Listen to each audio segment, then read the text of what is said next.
Right after Jack was born, Nate quit his job. Calling himself a travel writer, he barely worked, relied on my income, and led a carefree life driving across the country. One night, returning from a trip, Nate came home with a young woman holding a baby. "This is my mistress, Maria, and my child. I'm giving Jack to you. We're getting a divorce," he said, pushing the signed divorce papers at me, breathing heavily. "I'll come to pick it up in a week. Make sure you've signed it by then." A week later, Nate and Maria came back, and Jack and I told them, "You can't divorce Mom, because the car cost $64,000. You still haven't paid me back." Nate's cheeks twitched. Besides, Dad, you're living off Mom's earnings. Maybe you should wait to get divorced until you can support yourself." Maria looked bewildered. Nate started to make a muddy excuse. I smirked to myself. "All right, Nate, it's time for you to pay up for all the freedom you've had. I'm Lisa, a 50-year-old housewife. I live with my husband of the same age, Nate, and our 8th-grade son, Jack. I met Nate through a mutual friend, and we started dating." Always confident and lively, Nate was full of interesting topics and great at making conversation. We had fun times together. I thought it would be wonderful to spend my life with someone like him, so when he proposed to me at a fancy restaurant, I was over the moon. However, less than a year later, I regretted getting married. "I wish we could have kids soon," considering our age. We were having such conversations when we were blessed with a honeymoon baby, and I was over the moon. Looking back, I feel that was the happiest time of my life. I was suffering from severe morning sickness, unable to clean or prepare meals, but Nate never blamed me and was always considerate. "Lisa, do you think you could eat some chicken porridge? Or maybe some white fish? I've heard fruits are good for you too." Nate, who's not great at cooking, would buy ready-made porridge, boxed meals, and fruits from the local supermarket and bring them to me as I lay in bed. To keep me from feeling sick, he'd eat his meals in the dining room and come back to pick up the dishes and even wash them. On weekends, he'd take over the laundry and cleaning. "Nate, I'm sorry for the trouble, and thank you for everything," I'd say, and he would smile, gently patting my head. "It's only natural for spouses to support each other. Your body isn't just yours alone, so please don't overdo it." Not only was he attentive and kind, but he also held a full-time position at a major corporation. I deeply felt that marrying him was truly the right decision. However, our happiness came to an abrupt end. I began having contractions early in the morning, so Nate took a day off to take me to the hospital, waiting outside the delivery room for our baby to be born. Eventually, our baby was safely born. The midwife went to Nate to show him the baby wrapped in a blanket, smiling as she said, "Congratulations. It's a healthy boy." At that moment, Nate's face changed. "What? It's not a girl." "It's a boy." Nate's expression shifted from one filled with anticipation to one of intense disappointment. After moving to the hospital room, Nate let out a deep sigh and muttered in an exasperated voice, "I, the boy, huh?" At this moment, Unaware of the seriousness of the situation, I offered a wry smile and tried to console Nate. "You were hoping for a girl, weren't you? You were told it might be a boy by the doctor. That's too bad. I've heard there are still families who desire a male heir." However, neither my Mill nor Nate seemed particularly keen on having a boy. Though Nate wanted to know the gender, personally, I was indifferent. I always dreamed of being a father to a daughter. Nate became furious. Men are just smelly, dirty, and not cute at all. Why didn't you have a girl? I was infuriated by his awful remark. There's no way to choose that. Even if you try gender selection, it's not 100% successful. Our baby is precious to us. The gender shouldn't matter. It should matter. Ah, damn it. Seriously, men are just unnecessary. Nate just left the hospital room after saying that. He never came to the hospital again, didn't contact me, and I had to be discharged alone. Since my parents' house was too far away and I couldn't rely on them, I reluctantly called my Mill to ask for a ride. Nate was really looking forward to having a girl. I can understand why he would complain. I explained the situation to my Mill, but as expected, she took Nate's side.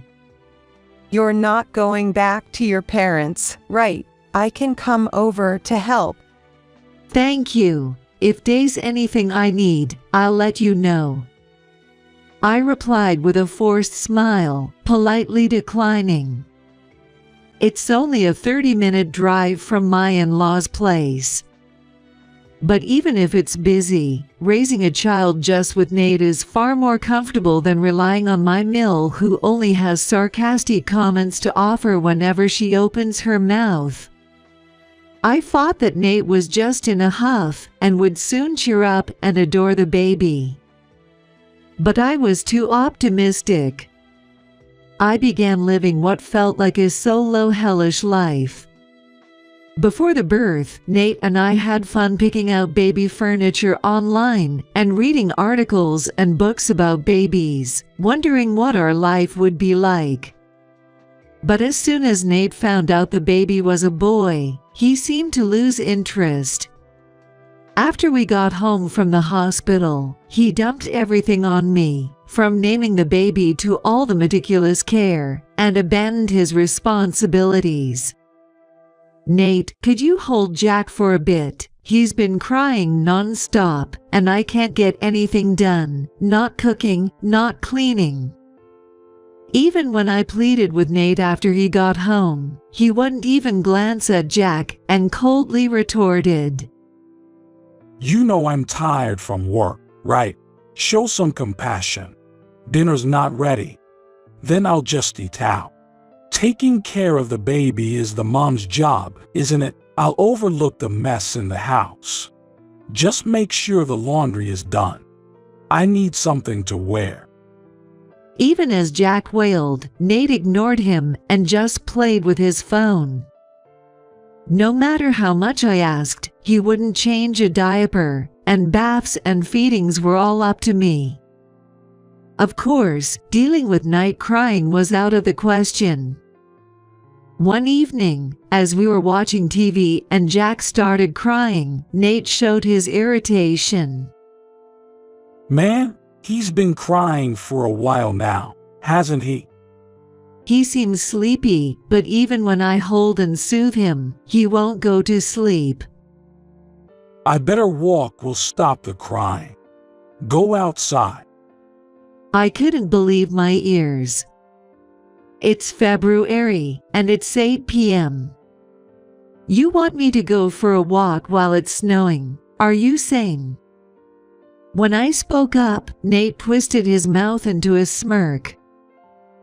Driving around in the car would be a waste of gas. It's cold. Maybe he'll stop crying quickly. I was filled with furious anger at words that shouldn't come from a father. Holding Jack, I grabbed the car keys, slammed the living room door shut, and left the house. After securing Jack in the car seat and driving around the neighborhood for a while, I sighed in relief when I heard him breathing softly from the back seat. Upon returning home, I laid him in his crib, ignoring Nate, who was rolling with laughter watching TV. One day, growing increasingly suspicious of Nate, he came home in the early afternoon. "You're home early today." As I was feeding Jack his baby food, Nate casually said while taking off his jacket, Quit my job. "Huh, what?" I was stunned. I've been thinking, I'm not cut out to be an employee. Starting my own business or working freelance, using my talents, that's what suits me. From now on, I'll live freely, not tied down by any company. Nate spoke proudly, and my mind went blank. Tentatively, I asked, "Do you have a new job lined up?" I love driving, right? Plus, I won first place in a composition contest in 3rd grade. I think I've got talent. So, I'm going to wander the country and write travel logs. I felt dizzy looking at Nate's shining eyes. He had been in sales for 12 years, and now he was switching to a writer. Nate hadn't even written a blog, and the computer in his study was just for show. Typical of Nate's whims, he must have been inspired by some article online. Don't look so worried. In 2 years, I'll be making over $100,000 a year. It seems like anyone can do it, so someone as talented as me will definitely be a hit. I switched my gaze between Jack, who was eating his side dishes with his hands, and Nate, who was going on about himself. I had planned to return to work after Jack turned 1, but now I faced the prospect of supporting an unemployed husband. That afternoon, First things first, gotta get the right setup. Nate left full of energy to buy the latest model computer at an electronics store. One evening, after putting Jack to sleep and doing the dishes, I received a call from my mill. Despite feeling it was a hassle, I answered the phone. "Hello," What have you been filling his head with? she barked as soon as I answered. "I'm not sure what you mean." He had a secure job for life there, with an annual salary of $80,000, and now suddenly he's jobless. "That's unthinkable. That's exactly what I wanted to say." It's because you only pay attention to the baby. Nate got stressed and quit his job. Isn't it a wife's duty to take care of her husband, you failure? If you have complaints, please address them to him. I'm busy, so I'm going to hang up now. While she continued to rant, I hung up and ignored her calls and messages for a while. My anger at Nate's selfishness didn't subside, but I was determined to work seriously to raise Jack. I hoped that by seeing me juggle housework and childcare, Nate might reflect on his actions, but it was in vain. Nate would lock himself in his study to tinker with his computer, or suddenly declare I'm going on a trip to the northern area and leave without contact, only to return days later. This forced me to rely on my workplace's childcare for sick children and work hard. I felt more like a single mom than just solo parenting. Juggling full-time work with raising a young child was challenging, but sharing parenting woes and encouragement with colleagues who also had young children helped lift my spirits. Thanks to my salary, we managed to get by, even affording a writing course that eventually led to earning $300 a month. However, our household finances still depended solely on my income. Nate never contributed his earnings to the household, spending it all as his personal allowance instead. Even the gas money, I was the one giving it to Nate. On a day when Nate had gone off to the South region, he returned home in a bright red sports car. What? Where did this car come from?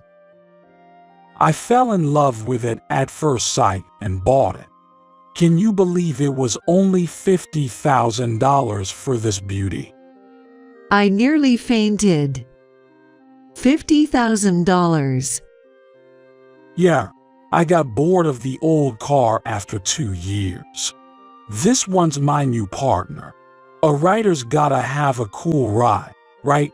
Seeing Nate smirk, I pressed my temples and asked, Wait, how did you pay for this? You have no savings, right? Relax. It's on an 84-month loan. You can afford $600 a month, right?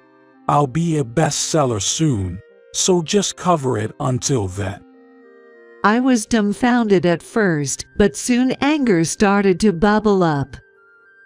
How could I possibly afford $600 a month? We're barely making ends meet as it is. Who do you think is causing all our financial troubles?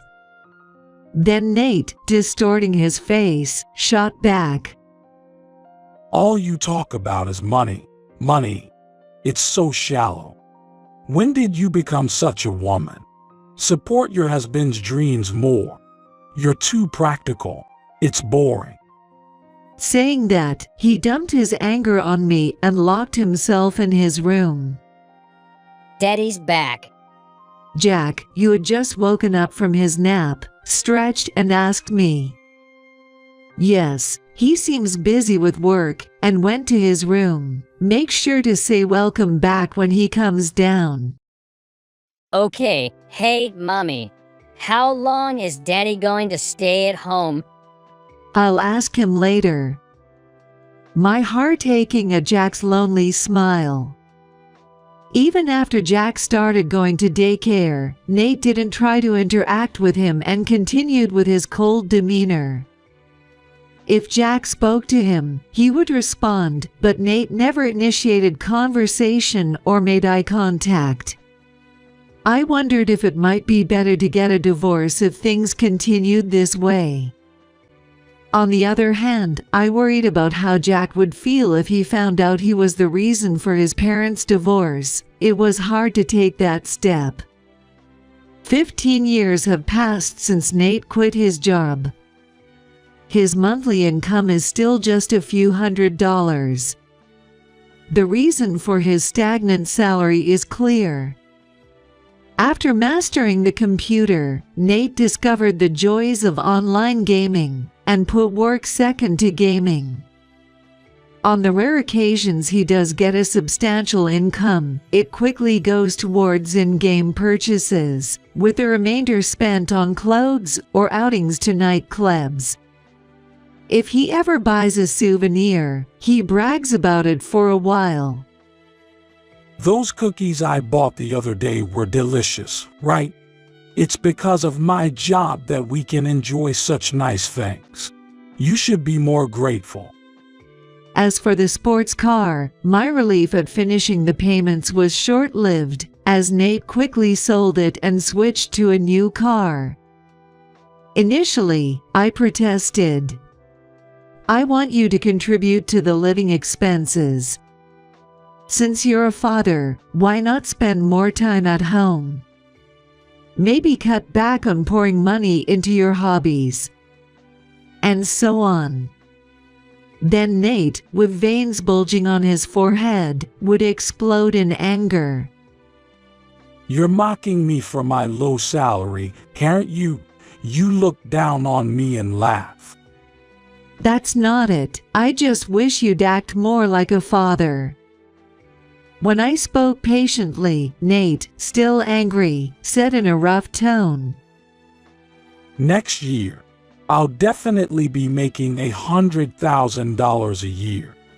Then, I'll have more free time to spend at home, and I'll contribute to the household. Stop nagging and just wait until then. As we repeated these exchanges, it gradually became tiresome, and recently, I've given up on having discussions. Jack, perhaps taking his father as a cautionary tale, grew up to be a good and honest child. He always cares for me when I come home tired from work. He helps with the household chores, and when I wake up from napping on the sofa, I find a blanket over me. And on special days like my birthday or Mother's Day, he surprises me with a homemade dinner and a bouquet of flowers. He takes care of everything. One evening, while I was preparing dinner, I heard the front door unlock. Thinking Jack had returned from his tutoring class, Nate's voice then filled the air. Nate was talking to someone. As I removed my apron and went to see who it was, I was rooted to the spot. Nate was standing close to a young woman holding a baby. Hi there. The woman was dressed provocatively and wore heavy makeup. She must be a hostess from the club he frequents. But why would he bring her to our house? The woman who came in with Nate pinched her nose and boldly walked into the kitchen to peek into the pots. With a pitiful smile and a nasally voice, she sneered. Oh, it smells like garlic. Nate, the smell will stick to my clothes. Sorry, Maria. Hey, Lisa, do something about it. It's fine. I'll endure it. Teehee, is dinner tofu? Such a humble dish, Nate. The full-course Italian meal was delicious. Nate smiled smugly at the woman's boastful comment. That place is really good. As you can see, my wife prefers these plain, poor dishes.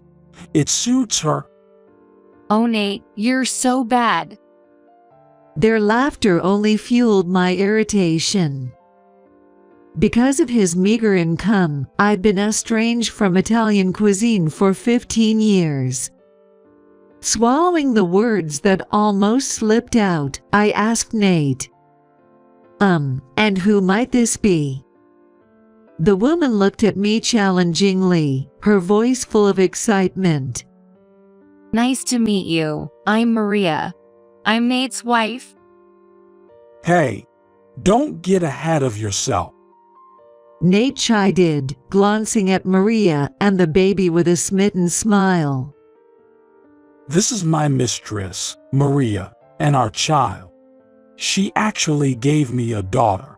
Cute, isn't she? The nose is just like Nate's.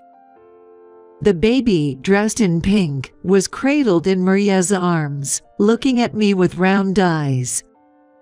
"So, is that so? And what do you want?" I asked coolly, and Nate grinned slyly. I'm giving you Jack. We're getting a divorce.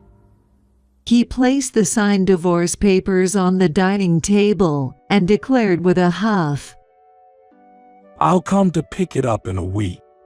Make sure you've stamped it by then. Nate has had enough of you. I'll be taking over as his wife. Maria, despite being the mistress, was incredibly arrogant. "Nate, where are you going? This is your home, isn't it?" I don't want to live with you anymore. Once you and Jack are gone, I'll come back. I was left dumbfounded by his absurd reasoning. The two of them left with a burst of laughter, and the distinctive noisy exhaust of the modified sports car faded into the distance. After being stunned for a moment, I came back to my senses and looked down at the divorce papers. As I stared at them, a fierce anger began to well up inside me. He abandoned the role of father simply because the child born was a boy. He quit his job on his own accord, not contributing the meager income to the household, but instead spending it all on himself. And now, to top it all off, he says we should get a divorce because he has a mistress and a child. I tore the divorce papers into tiny pieces and threw them into the trash can. I'm seething with anger. This isn't a joke. How selfish can you get? I clenched my fists. If that's how it's going to be, I have plans of my own. You're going to pay for everything you've done up until now. A week later, Nate came back. They did not bring baby. Probably left the baby with someone, anticipating a showdown. When Jack answered the door, Nate showed a hint of awkwardness. Hi there, I'm Maria. I'll be your new mom. Nice to meet you. Ignoring Maria's overly enthusiastic greeting, Jack looked straight at Nate. Dad, you're back, so you should say hi to Mom, right? Nate brushed off Jack's comment with a grimace. He led Maria to the dining table, holding her hand, and seated her next to himself. As I was making tea, Nate barked at me. We don't need tea. Just hand over the divorce papers. Well, it's going to be a long discussion. Might as well have something to drink. I put on a smile and prepared tea for 4, placing it on the table. Jack sat across from Nate, and I sat opposite Maria. Jack, being in 8th grade now, I figured he could understand everything, so I decided to tell him the whole story. After taking a sip of tea to moisten my throat, I casually told Nate. I threw away the divorce papers. What? Hey, you really don't want to divorce me that much. Nate smirked, but Jack looked at him with evident disdain. You can't divorce Mom, you know, because the total cost for the 2 new cars, $80,000. You haven't paid me back yet. Nate's face went pale. Don't think I've forgotten. When are you going to pay me back? I covered for all of it, after all. Yay, Dad. And how are you going to support yourself if you remarry this woman? Jack chuckled lightly. Since we're living on Mom's earnings, maybe it's better to postpone the divorce until you can support yourself, right? Nate was visibly flustered. Maria's eyes widened as she looked at Nate's profile. What's this about? Nate, what's going on? No, it's just an inside joke. Maria doesn't need to know. I slammed the printed payment statements in front of him. Look, this is for the previous car, 84 installments, and this is for the new car. Maria, do you see? It's all being paid from my card. After checking the statements, Maria tilted her head, puzzled. Why doesn't Nate pay for it himself? You're making $100,000 a year, right? You were the section chief at Smith Corp. Jack and I burst into laughter simultaneously. Really? Still carrying around a business card from 15 years ago? That's practically fraud, isn't it? Your current title is unemployed. We couldn't stop laughing at the absurdity. No, I'm a freelance writer. Self-proclaimed travel web writer, right, with an income less than a high school part-timer, used to earn $80,000, now what, about $4,000? Maria was shocked. What? $4,000. Yes, look. Oh, no. I showed Maria the bank statement. The monthly deposits of $400 or $500 from the same company name left her speechless. So, all these designer clothes you're wearing, those shiny leather shoes, and the luxury sports car, everything was bought by your wife? Even all the meals you've treated me to were with your wife's money? That's right. Look at this. I leaned over the desk, showing Maria the credit card statements. He took the card I hardly ever use and spent without asking. I'll pay it back later. It's fine, isn't it? We're family. Nate raised his voice.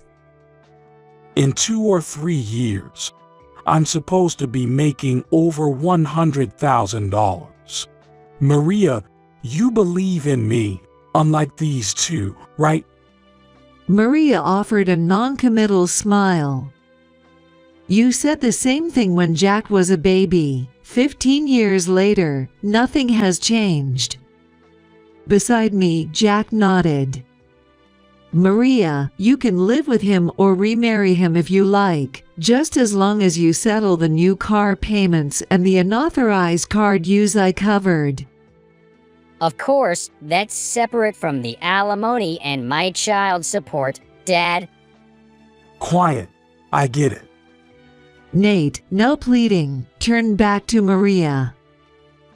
So, Maria, you'll lend me the money to pay Lisa back, right? Let me think about it, Nate.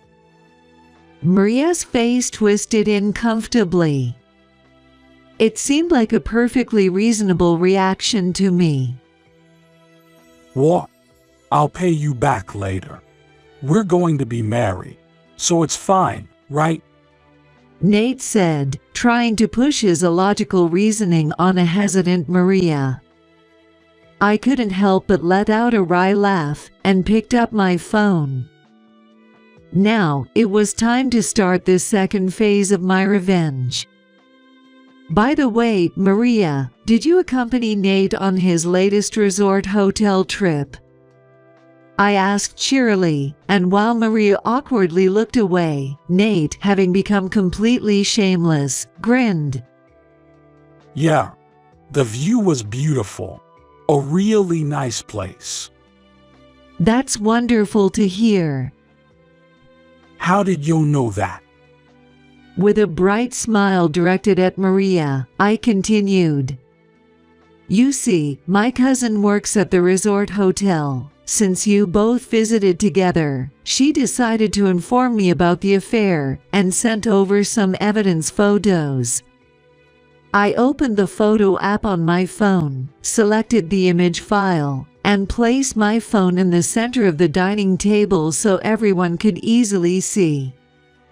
Look at this, Bo. Who's that with Maria, I wonder? Maria froze as she peered at the image, while Nate, doing the same, quickly turned ashen. Maria, who is this? Hey, taking pictures without permission is an invasion of privacy, Maria exclaimed, losing her temper. I calmly smiled and apologized.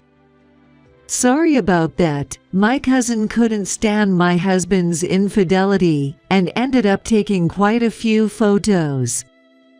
Geez, making a big deal out of nothing. Nate, honey, it was just an acquaintance I happened to bump into. Don't worry about it. She twisted her body and leaned on his arm, which Nate quickly shrugged off. I made the reservation because you said you wanted to go. At that moment, Nate's face stiffened. Now that you mention it, you weren't there when I woke up in the middle of the night. Don't tell me you went to his room. No, that's not it. Really, just an acquaintance. As Maria repeated her excuses, I had to stop myself from laughing. I grabbed a large envelope from the end of the table, took out several photos and laid them out. Maria looked shocked, covering her mouth and letting out a shriek. These were photos sent to me last year, showing a heavily pregnant Maria closely huddled with a man coming out of an obstetrics and gynecology clinic. Hey, It was just a favor to accompany me. Believe me, Nate. Nate's voice carried a menacing tone, and Maria clasped her hands together, desperately making excuses. I began reading from the investigative report I had pulled from the envelope. Interesting. That day was a parenting class. Usually, if someone is accompanying, it would be the father, no doubt. Oh, isn't that baby the same one from before? Not Nate's child, then. As Maria fell silent, I smirked lightly.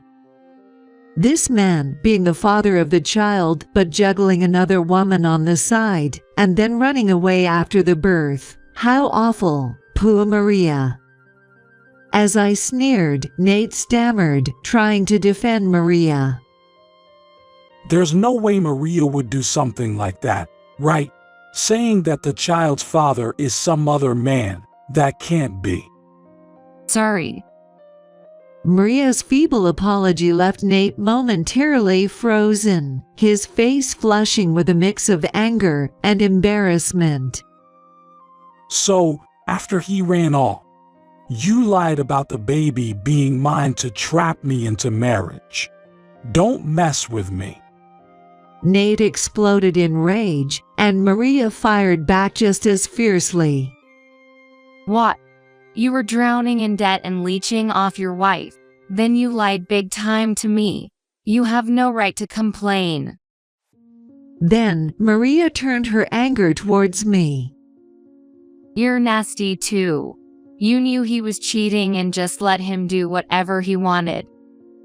That's right. I've been dealing with a husband who does whatever he wants for 15 years. I thought I'd hit him with irrefutable evidence and milk him for alimony. I let out a sarcastic smile. Sending lovey-dovey messages to my phone by mistake, suddenly dressing up, coming home reeking of women's perfume. It was all too obvious. At that, Jack crossed his arms and nodded. You were always in such a good mood at home. Seriously, after everything Mom has done for you, how could you even think of cheating? What kind of nerve do you have? Jack looked thoroughly disgusted.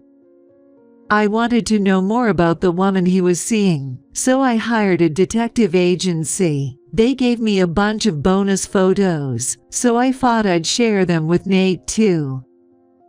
I smugly informed the glaring pair.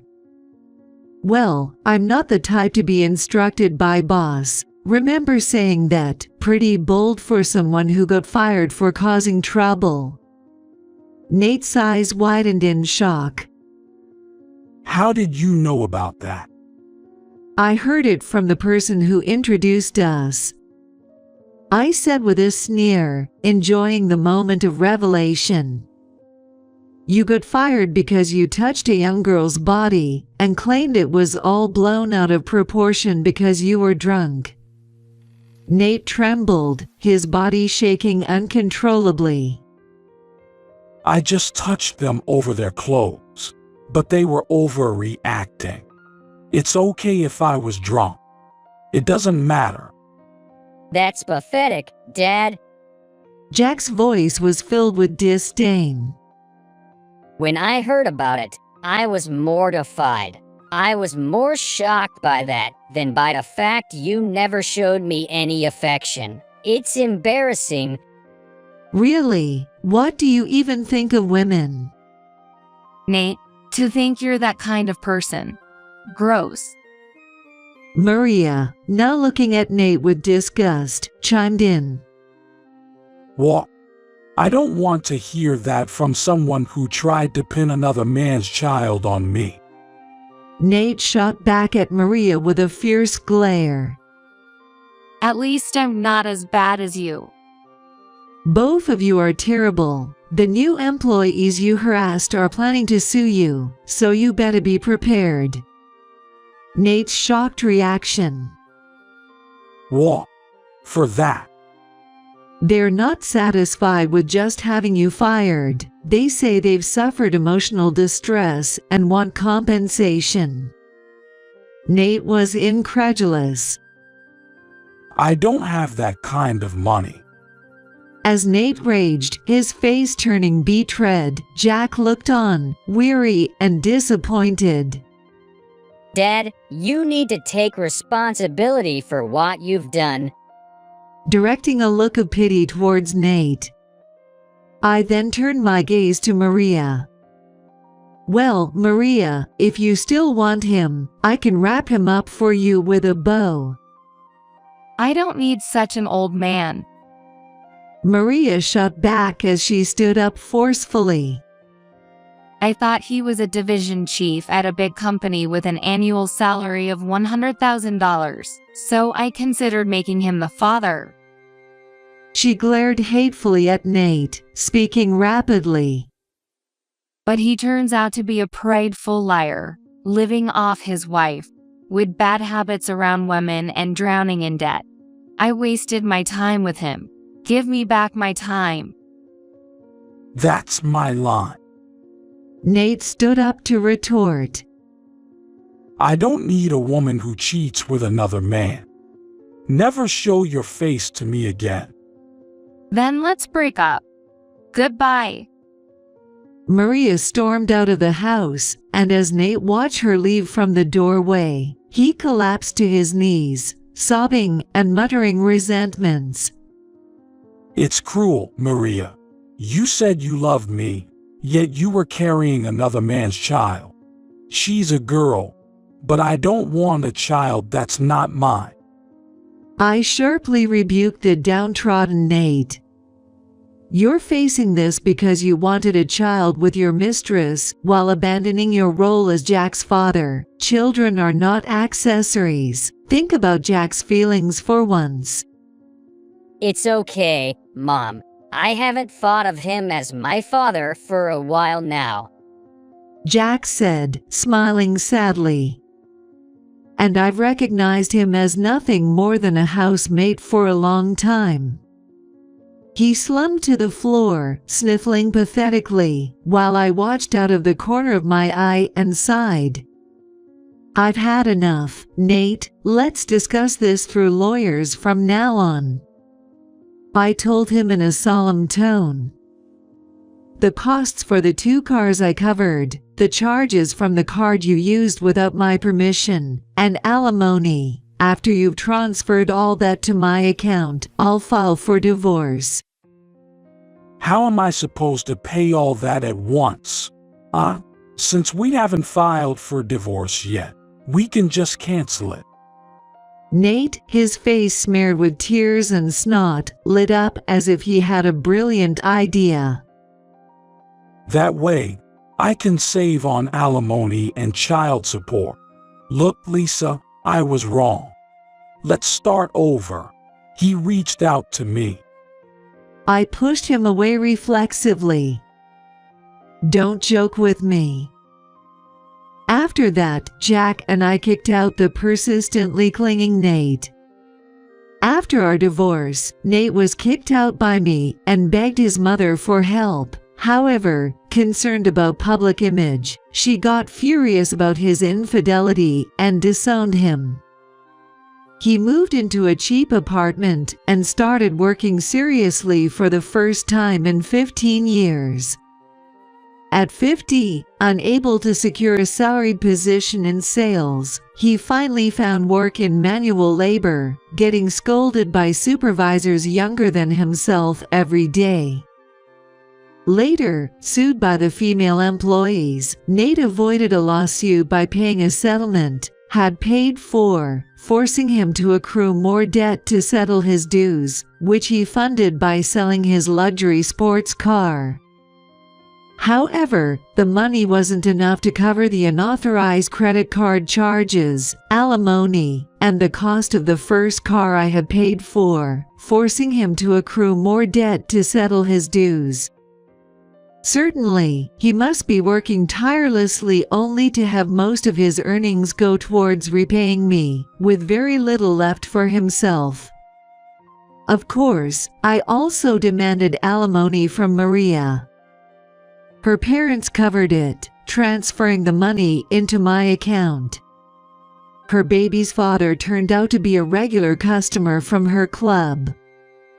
Maria, who broke the rules by getting pregnant with a customer's child, was fired and had to return to her parents' home. After giving birth, she too was disowned by her parents. Now, she leaves her baby at a daycare, working in a different club during the week, and taking a part-time job at a restaurant on weekends, enduring harsh days. Jack's child support is dutifully transferred to my account every month. We've contracted through a lawyer that should there be a single delay, we'd immediately sue. Now our high school freshman, Jack is working hard in an advanced placement class, aiming to become a pharmacist. Once I graduate from college, I'll make things easier for you, Mom. Just wait. Jack, who earns his own spending money through part-time jobs amidst his busy study schedule, said with a smile. Compared to the days I fretted over Nate's debts, working for college funds feels almost enjoyable. Going forward, I look forward to spending fulfilling days with my kind and reliable son,